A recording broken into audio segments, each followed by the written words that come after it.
The shock resignation thrust Lebanon into both a domestic political crisis and the Middle East's overarching rivalry that pits Saudi Arabia and its allies against a bloc led by Iran. A Élysée Palace source said Hariri would fly to Paris on Saturday and meet President Emmanuel Macron the same day. French officials said they did not know how long Hariri would stay before returning to Beirut, but hoped his trip would help soothe the crisis by demonstrating he was not being held in Saudi Arabia, as Lebanon's President Michel Aoun has said. His arrival will ease tensions by showing he's free to move around, said a French diplomatic source. There would be consultations before he returns to Beirut to build international support for him to negotiate a new political deal in Lebanon, French officials said. We're not trying to find a compromise or open dialogue between sides, but trying to create the conditions for a de-escalation in the region.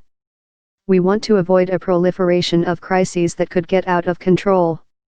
Hariri accepted an invitation to France on Thursday after meeting French Foreign Minister Jean-Yves Le Drian, who was visiting Saudi Arabia.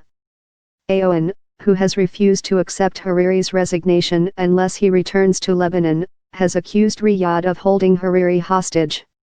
He said on Thursday on Twitter he hoped the crisis is over and the France visit would open the door to a solution.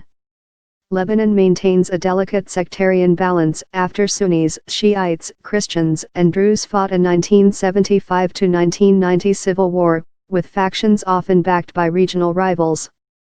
Hariri, a Sunni Muslim, is a long-term ally of Saudi Arabia. Aoun, a Christian, is a political ally of Hezbollah, the heavily armed Shiite Muslim movement that is backed by Iran. Hariri's government, a power-sharing coalition formed last year, includes Hezbollah. Since Hariri announced his resignation, Saudi Arabia has accused Lebanon of declaring war on it, citing Hezbollah's role fighting in other Arab countries. Diplomatic pressure top Lebanese officials and senior politicians close to Hariri say he was forced to quit and was being held by the Saudis. Politicians from all sides in Lebanon have called for his return to Beirut. Saudi Arabia has denied forcing Hariri to resign or detaining him. In an interview on Sunday, his first public comments since resigning, Hariri said he is free to leave and would return home soon to formally submit his resignation. He also warned of possible Saudi action against Lebanon, including sanctions and threats to the livelihood of Lebanese workers in the Gulf, unless Hezbollah is reined in. Aoun said in a statement that once Hariri returned to Lebanon he would have to stay until a new government was formed. The issue is one of freedom, of international conventions related to immunity, Basel said in Ankara after meeting with Turkish President Tayyip Erdogan. France's foreign minister, Le Drian, said Paris was working to normalize the situation in Lebanon. After meeting Le Drian, Jubair described Hezbollah as an arm of Iran's Revolutionary Guards and said it must disarm for Lebanon to be stable.